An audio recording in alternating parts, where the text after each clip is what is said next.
అందరికీ నమస్తే అండి. Welcome back to our channel. ఈరోజు వీడియోలో ఫిబ్రవరి 26 మహాశివరాత్రి రోజు మనం చేయవలసినటువంటి పనులు ఏమిటి, అలాగే అభిషేకం స్వామివారికి ఎలా చేయాలి, అభిషేకం చేయడం వల్ల ఫలితం ఎలా ఉంటుంది, ఏ ఏ పూజా ద్రవ్యాలతో అభిషేకం చేస్తే ఎలాంటి ఫలితం కలుగుతుంది అనేదంతా కూడా ఈ రోజు వీడియోలో మీతో షేర్ చేసుకోబోతున్నాను. వీడియోని ఎక్కడ స్కిప్ చేయకుండా చూడండి, అలా అయితేనే మీకు డీటెయిల్గా అర్థమవుతుంది. కృష్ణపక్ష చతుర్దశి తిథి 2025 సంవత్సరంలో ఫిబ్రవరి 26 ఉదయం 11:08 ప్రారంభమయ్యి 2025 ఫిబ్రవరి 27 ఉదయం 8:54 వరకు ఉంటుంది. మహాశివరాత్రి నాడు నిశితకాల పూజకు చాలా ప్రాముఖ్యత అనేది ఉంటుంది. అందువల్ల మహాశివరాత్రి 2025 ఫిబ్రవరి 26న జరుపుకుంటాము. అయితే శివుడికి ఎంతో ప్రీతికరమైన ఈ మహాశివరాత్రి రోజున చేయవలసినటువంటి పనులు, చేయకూడనటువంటి పనులు, అలాగే శివుడికి అభిషేకం ఎప్పుడు చేయాలి అనేదంతా కూడా ఈరోజు వీడియోలో డీటెయిల్గా చెప్పబోతున్నాను. మహాశివరాత్రి నాడు చేయవలసినటువంటి పనులు ఏంటి అనేది ఇప్పుడు చూద్దాము. ఈ వీడియో మీకు చాలా హెల్ప్ఫుల్గా ఉంటుంది. అలాగే శివరాత్రి పూజ ఎలా చేసుకోవాలి అనేదంతా కూడా మీకు ఒక ఐడియా అనేది ఉంటుందన్నమాట. అలాగే ఎలాంటి హడావిడి లేకుండా ప్రశాంతంగా పూజ అనేది చేసుకోవచ్చు. ముందుగా స్నానం చేసిన తర్వాత పూజ గదిని శుభ్రం చేసుకోవాలి. గుమ్మానికి పచ్చని తోరణాలు కట్టుకోవాలి. పూజ గదిలో మీరు ముగ్గు పెట్టి చక్కగా పూలను కూడా అలంకరించుకోవాల్సి ఉంటుంది. ఈశాన్యం వైపు చేసుకుంటే మంచిదండి. ఒక పీఠాన్ని ఏర్పాటు చేసుకుని, లేదు అంటే మీ పూజ గదిలోనే పూజ అనేది చేసుకోవచ్చు. శివుని పటాలు, అలాగే అంటే కుటుంబ సమేతంగా ఉన్నటువంటి పటం తీసుకోవాల్సి ఉంటుంది. అలాగే మీ దగ్గర శివలింగం ఉంది అనుకుంటే శివలింగాన్ని కూడా తీసుకుని చక్కగా పటాలు, అలాగే శివలింగం చక్కగా నీట్గా క్లీన్ చేసుకోవాలి. తర్వాత గంధం పెట్టి పూజకు అన్ని కూడా సిద్ధం చేసుకోవాల్సి ఉంటుంది. అలాగే ఈరోజు తెలుపు రంగు పూలతో స్వామివారిని పూజిస్తే చాలా మంచిది. అలాగే మారేడు దళాలతో కూడా పూజిస్తే చాలా మంచిదండి. అలాగే మహాశివరాత్రి నాడు బ్రహ్మచర్యం పాటించాల్సి ఉంటుంది. అలాగే నాన్ వెజ్ లాంటివి తీసుకోకూడదు. అయితే పరమశివుడు అభిషేక ప్రియుడు. అభిషేకం ఎలా చేసుకోవాలి అనే విషయానికి వచ్చినట్లయితే మహాశివరాత్రి రోజున స్వామివారికి భక్తి శ్రద్ధతో అభిషేకం చేయటం వల్ల జీవితంలో ఉన్నటువంటి కష్టాలు, నష్టాలు అన్నీ తొలగిపోయి శివుని యొక్క అనుగ్రహం కలుగుతుంది. అయితే ఈ అభిషేకంలో ఒక్కొక్క ద్రవ్యానికి ఒక్కొక్క విశేష స్థానం ఉందండి. విశేష పుణ్య ఫలితం మనకి లభిస్తుంది. అవేంటో ఇప్పుడు తెలుసుకుందాం. ఆవు పాలతో కనుక అభిషేకం చేస్తే సర్వ సౌఖ్యాలు లభిస్తాయి. ఆవు పెరుగుతో కనుక అభిషేకం చేసినట్లయితే ఆరోగ్యం, బలము లభిస్తాయి. అదే కనుక ఆవు నెయ్యితో అభిషేకం చేస్తే ఐశ్వర్యం వృద్ధి చెందుతుంది. చెరుకు రసం అంటే పంచదార, ఇలా వీటితో కనుక అభిషేకం చేసినట్లయితే, తేనెతో అభిషేకం చేసినట్లయినా కూడా దుఃఖనాశనం, తేజో వృద్ధి కలుగుతుందట. భస్మ జలంతో కనుక అభిషేకం చేస్తే మహాపాపహరణం. ఎవరైతే పుత్రలాభం, పుత్ర సంతానం కావాలి అని ఆశిస్తున్నారో అలాంటి వారు సుగంధోదకంతో అభిషేకం చేస్తే చాలా మంచిది. భూలాభం కావాలి అనుకున్న వారు పుష్పోదకంతో అభిషేకం చేయించుకోవాలి. భోగ భాగ్యాలు కావాలి అనుకున్నవారు బిల్వ జలంతో అభిషేకం చేయాల్సి ఉంటుంది. సర్వ సంపద వృద్ధి కావాలి అనుకున్నవారు నారికేల జలం చాలా ఉత్తమం.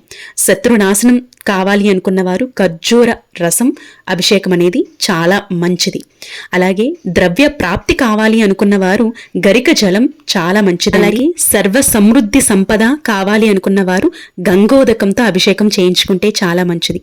చక్రవర్తిత్వం కావాలి అని అనుకున్నవారు కస్తూరి జలం చాలా మంచిదండి అభిషేకం చేయించుకుంటే. అలాగే వైరాగ్య ప్రాప్తి కావాలి అనుకున్నవారు నేరేడి పండ్ల రసంతో అభిషేకం చేసుకోవాలి. ధాన్య గృహ ప్రాప్తి కావాలి అనుకున్నవారు నవరత్న జలంతో అభిషేకం అనేది చేసుకోవాల్సి ఉంటుంది. దీర్ఘ వ్యాధి నాశనం కావాలి అనుకున్నవారు మామిడి పండ్ల రసంతో అభిషేకం అనేది చేసుకోవాలి. అలాగే సుమంగళి యోగం కావాలి, దీర్ఘ సుమంగళిగా వర్ధిల్లాలి అనుకున్నవారు పసుపు కుంకుమతో అభిషేకం అనేది చేసుకోవాల్సి ఉంటుంది. అలాగే విభూతితో కనుక మీరు అభిషేకం చేసినట్లయితే కోటి రెట్ల పుణ్య ఫలితం అనేది చేకూరుతుందట. ఈ విధంగా మీకు ఉన్నటువంటి ఇబ్బందిని బట్టి, మీకు ఉన్నటువంటి సమస్యను బట్టి మీరు ఈ అభిషేకం నిర్వహించుకోగలిగితే చాలా మంచిదండి. అలాగే ఈరోజు ఈ అభిషేకం అనేది ఈరోజు ఇంట్లో మీరు పూజ అనేది చేసుకున్న తర్వాత, అంటే పూజ ప్రారంభించే ముందే అభిషేకం చేసుకోవాల్సి ఉంటుంది. ఇంట్లో చేసుకోలేము అనుకున్నవారు గుళ్ళో వెళ్ళి పూజ అనేది నిర్వహించుకుని అభిషేకం అనేది చేయించుకోవచ్చు. చాలా మంచిది. ఈ అభిషేకం చేయించుకోవటం వల్ల దోషాలు, అంటే గ్రహపరమైనటువంటి దోషాలు, ఇలాంటి ఏమైనా దోషాలు ఉన్నా కూడా తొలగిపోతాయండి. మనకి ఉన్నటువంటి ఆర్థిక ఇబ్బందులు అన్నీ కూడా తొలగిపోతాయి అన్నమాట. అలాగే శివుడి పూజ చేసే సమయంలో ఓం పార్వతీ పతయే నమః అనే మంత్రాన్ని 108 సార్లు జపించాలి. అలాగే సాయంత్రం వేళ పూజ తప్పకుండా చేసుకోవాలి. సాయంత్రం పూజ చేసినప్పుడు ఉదయం తెల్లవారుజామున లేచి స్వామివారికి పూజ ఆచరించేటప్పుడు శివ పంచాక్షరి మంత్రమైనటువంటి ఓం నమఃశివాయ అనే మంత్రాన్ని చదువుకుంటూ పూజ అనేది చేయాల్సి ఉంటుంది. మీరు అభిషేకం చేసే సమయంలో కూడా ఓం నమఃశివాయ అనే మంత్రాన్ని 108 సార్లు పఠిస్తూ మీరు చక్కగా అభిషేకం అనేది చేసుకోవాల్సి ఉంటుంది. అదేవిధంగా ఓం పార్వతీ పతయే నమః అనే మంత్రాన్ని కూడా 108 సార్లు పఠించి పూజ అనేది చేసుకోవాల్సి ఉంటుంది. అయితే శివుని పూజకు బిల్వపత్రం అనేది చాలా మంచిది. ఈరోజు ఎవరైతే బిల్వపత్రం, పూలు, పండు, పాలు, చంద్రం స్వామివారికి సమర్పిస్తారు అలాంటి వారికి ఎలాంటి కష్టాలు, నష్టాలు ఉండవండి. శివుని యొక్క అనుగ్రహం తప్పకుండా ఉంటుంది. ఎవరైతే ఇతరులకు సేవ చేసే గుణం ఉంటుందో అలాంటి వారికి శివుని యొక్క అనుగ్రహం తప్పకుండా ఉంటుంది. శివరాత్రి రోజున నిరుపేదలకు, పేదవారికి కనుక మనం సాయం చేసినట్లయితే స్వామివారి అనుగ్రహం తప్పకుండా ఉంటుందండి. వాళ్ళ నిత్యావసరాలు పాలు, పండ్లు, పప్పుధాన్యాలు, బియ్యం ఇట్లాంటివి ఏదైనా కూడా మీరు దానం అనేది చేయవచ్చు. ఆర్థిక ఇబ్బందులు ఉన్న వారికి, ఇంట్లో డబ్బు ఇబ్బందులు ఎదుర్కొంటున్న వారికి కూడా మీరు ఈ దానాలు అనేవి చేసుకోవచ్చండి. ఇబ్బంది ఏమి లేదు. చాలా మందికి శివలింగానికి సంబంధించిన డౌట్స్ చాలా ఉన్నాయండి. మహాశివరాత్రి రోజున బొటన వేలికి మించని ఒక చిన్ని శివలింగాన్ని తెచ్చుకోండి. ఈరోజు చాలా మంచిది, తెచ్చుకుని పూజ అనేది చేసుకోవచ్చు అనమాట. అయితే ఇంటికి పూజా మందిరంలో ప్రతిష్టాపన చేసుకుని శివరాత్రితో మొదలుపెట్టి ప్రతిరోజు గనుక మీరు స్వామివారికి అభిషేకం చేయించి, అంటే మీ ఇంటి యజమానితో అభిషేకం చేయించి పూజించటం వల్ల చాలా వరకు కూడా మనకు ఉన్నటువంటి ఇబ్బందులు, ఆర్థిక ఇబ్బందులు, కష్టాలు, నష్టాలన్నీ కూడా తొలగుతాయండి. అయితే ఇంటి యజమాని ఈ శివలింగానికి అభిషేకం చేయటం చాలా మంచిది, చెయ్యాలి కూడా. ఒకవేళ ఆ అవకాశం లేదు, ఆ వెసులుబాటు లేదు అనుకుంటే ఇంటి ఇల్లాలు చేసుకోవచ్చు. లేదు అంటే మీ ఇంటి యజమాని ముందు చేసేటట్టు మీరు ప్రయత్నించండి. అలాగే ఈరోజు శివరాత్రి రోజున పాలని, అలాగే నెయ్యిని కనుక మనం దానంగా ఇవ్వవచ్చండి. ఇలా ఇచ్చినట్లయితే ఆ మహాలక్ష్మి అమ్మవారి, అంటే పార్వతీ అమ్మవారి యొక్క అనుగ్రహం మన మీద తప్పకుండా ఉంటుంది. మనం ఏ పనులు చేసినా కూడా అందులో విజయం అనేది సాధిస్తాము. జీవితాంతం సుఖ సంతోషాలతో, అలాగే దీర్ఘ సుమంగలిగా బర్ధిల్లుతాము.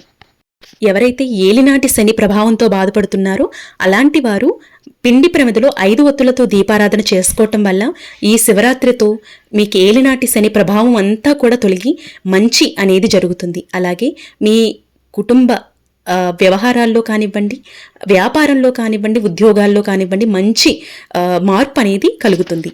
శివరాత్రి రోజున చెయ్యకూడని పనుల విషయానికి వచ్చినట్లయితే మహాశివరాత్రి రోజున నల్ల దుస్తులు ధరించకూడదు. అలాగే శివునికి తులసి ఆకుల్ని సమర్పించకూడదు.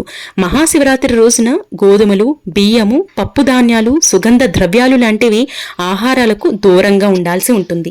అలాగే బియ్యం, గోధుమలు లేదా పప్పులతో చేసిన ఆహార పదార్థాలు, ఉల్లి, వెల్లుల్లి, మాంసాహారం లాంటివి అస్సలు తీసుకోకూడదు. అలాగే శివలింగానికి ఎప్పుడూ కూడా కుంకుమ బొట్టు పెట్టకూడదండి. విభూతి లేదంటే గంధాన్ని పెట్టుకోవాల్సి ఉంటుంది. శివరాత్రి నాడు మాత్రమే కాదు, సాధారణమైనటువంటి రోజుల్లో కూడా కుంకుమను స్వామివారికి ధరించకూడదు. ఈ రోజు ఉపవాసం అనేది పొద్దున్నుండి, అంటే ఉదయం నుండి సాయంత్రం వరకు ఉండాల్సి ఉంటుంది. పళ్ళు, పాలు తీసుకుంటూ, ఒకవేళ మీకు ఆరోగ్యం సహకరించదు అనుకుంటే కనుక పళ్ళు, పాలు ఇట్లాంటివి తీసుకుంటూ ఉండవచ్చు. కొంతమంది కటిక ఉపవాసం అనేది ఉంటారండి, అలా కూడా ఉండవచ్చు మీ ఆరోగ్యం సహకరిస్తే. ఆరోగ్యం సహకరించలేదు అనుకుంటే అల్పాహారం, పళ్ళు, పాలు తీసుకుంటూ ఉపవాసం అనేది ఉండవలసి ఉంటుంది. అయితే ఈరోజు జాగరణ విషయానికి వచ్చినట్లయితే జాగరణ ఉండాలి. అది కూడా శివనామ స్మరణతో, శివుని యొక్క కీర్తనలతో, శివుని యొక్క ధ్యానంతో ఈ జాగరణ అనేది కొనసాగించాల్సి ఉంటుంది. ఈ విధంగా చక్కగా పూజ అనేది చేసుకోవాలి. అభిషేకం కూడా ఈ విధంగా చేసుకోవాల్సి ఉంటుంది. ఐ హోప్ ఈ వీడియో మీకు నచ్చిందని అనుకుంటున్నాను. నచ్చినట్లయితే లైక్ చేయండి, మీ ఫ్రెండ్స్ అండ్ ఫ్యామిలీ మెంబర్స్కి తప్పకుండా షేర్ చేయండి. అలాగే మన ఛానల్ని సబ్స్క్రైబ్ చేసుకోండి. ఈ వీడియో మీకు హెల్ప్ అయిందని అనుకుంటున్నానండి. ఈ వీడియో నచ్చినట్లయితే లైక్ చేయండి, షేర్ చేయండి, సబ్స్క్రైబ్ చేసుకోవడం అసలు మర్చిపోద్దు.